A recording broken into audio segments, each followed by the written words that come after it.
You have probably heard multiple times in this business how important it is to have a why and to make goals associated with that why. So, why? Why is it important to do that? Well, a goal or a why can be a really great driving force in your business, something that encourages you to make benchmarks, see small goals through, and eventually achieve something greater. So it can give us this purpose and this driving force. So I wanted to share with you today my why, and maybe more importantly, how to make that why and that goal tangible. So this is also something that you want to consider when you are presenting the business to other people or in talking with your team members. You want to encourage them to have a why and you want to live yours out in a tangible way. So this paper chain above me started as a 100 link chain made up of $500 increment links totaling $50,000.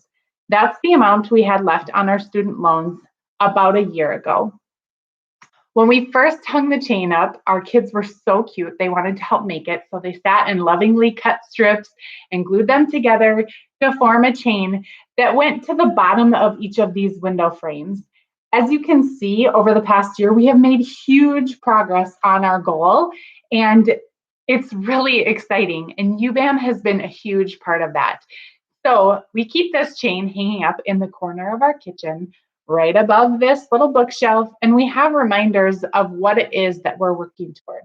So we have a sign of our farm. I have pictures that my kids have drawn tucked into that sign. We have little books and things, reminders of what it is that we're working toward. And we all know that sacrifices are made in order to achieve goals and even those smaller benchmarks. So a lot of times my kids will come home and say, Mom, oh, so and so at school just got a brand new PS5. Can we get one too? I'm like, well, we could, but that's going to be one or two links on our chain. And that's kind of a lot of money. And I don't really think that's in our budget. And if we do that, then we'll only be able to rip 4 links this month instead of 6. Is that something that we should use our money on? And our kids can kind of start to see and understand and justify, maybe not respect or appreciate, but they can see and understand. I should say they do respect it, but they can kind of grasp what it means to spend that much money. So at the end of every month, my husband and I sit down together and we figure out how many chains or rings, we call them, that we can rip off of this long paper chain. And oftentimes, we each get 6 of us in our family, we each get a turn to rip one ring. And we call it a ring ripping ceremony.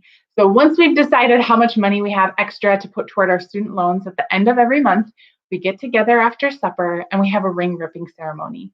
Each person is called up to the chain. They rip their ring off very ceremoniously. There's a lot of fun form that goes into it.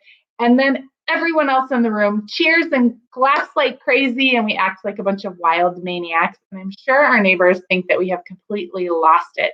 But it's such a celebration to us as a family to be working together toward this goal, and to have it in such a tangible way helps us to see that this is at the forefront of our why as a family.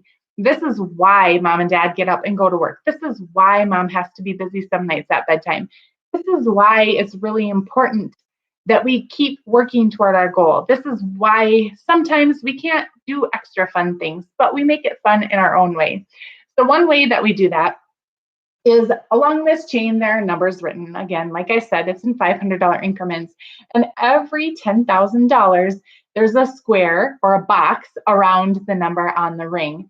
When we hit those big milestones, those big celebratory moments in our journey to pay off this student loan, we have an extra special celebration. So that might mean ice cream sundaes, or it might mean a big bowl of popcorn and watching the movie together.